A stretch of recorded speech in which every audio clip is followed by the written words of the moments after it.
हे पाणी वापरायचं नसतं म्हणून. अरे हे पाणी आपण वापरू शकतो. कसं? हे पाणी आपण झाडाला टाकू शकतो, कपडे धुवू शकतो, लादी पुसू शकतो. हे पाणी आपण वापरू शकतो. अरे वा, हे तरी मला माहितीच नव्हतं. आता मी दररोज बादली लावत जाईल. पाणी वाचवली तर किती पाणी होईल? हो काकू, आता मी दररोज असंच करणार.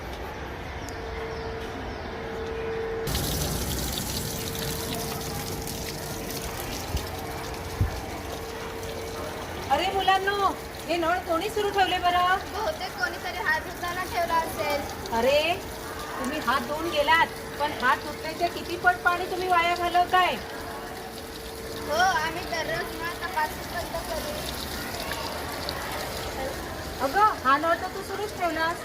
हे बघा मुलांनो, तुम्ही मैदानावर खेळत असताना किंवा इथून जात असताना कधीही तुम्हाला पिण्याच्या पाण्याचा नळ, बाथरूम मधला नळ जर सुरू दिसत असेल तर आपण काय करायला पाहिजे? बंद करायला. का बंद करायला पाहिजे सांगा?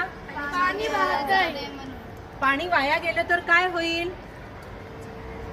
पाण्याचा अपव्यय होईल. Very good. मग ह्यापुढे एक गोष्ट लक्षात ठेवायची, कधीही शाळेत असू दे, घरी असू दे किंवा आपल्या परिसरामध्ये पाण्याचा नळ जर कुठेही सुरू ठेवला तर आपण काय करणार? बंद करणार.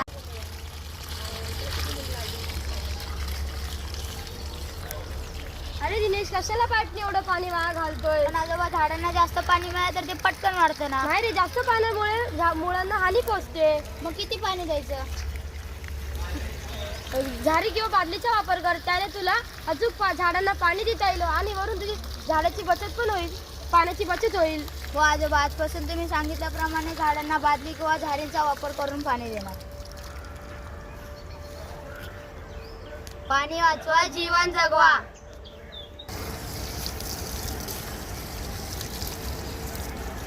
अरे गणेश, तू हे काय करतोय? पाईपने कसला गाडी धुतोय? बघतोच ना किती पाणी वाया जातोय. एक काम करतो, बादलीत पाणी घेऊन काढतो ती गाडी धुवून. अरे बरोबर आहे, पण मला पटकन स्कूटी घेऊन कामाला पण जायचं, नोर उशीर पण झालाय. तुझं पण बरोबर आहे. जर तू पाईपने स्कूटी धुतली तुला किती वेळ लागेल? अर्धा तास लागेल. अर्धा तास लागेल ना. जर तू बकेटात पाणी घेऊन धुलं तर तुला 15 मिनिटंही लागणार नाही. अरे तर माझ्या लक्षात आलं नाही. आजपासून मी पाईपचा वापर न करता बकेटात पाणी घेऊन स्कूटी धुवेन. हा, पाणी वाचवा, पाणी जिरवा. प्रत्येकाचा एकच नारा. प्रत्येकाचा एकच नारा. पाण्याची काटकसर करा. प्रत्येकाचा एकच नारा. पाण्याची काटकसर करा. स्टार्ट. जीवन हवे असेल सुंदर तर वेळीच करा पाण्याची काटकसर. जीवन हवे असेल सुंदर तर वेळीच करा पाण्याची काटकसर. जीवन हवे असेल सुंदर तर वेळीच करा पाण्याची काटकसर.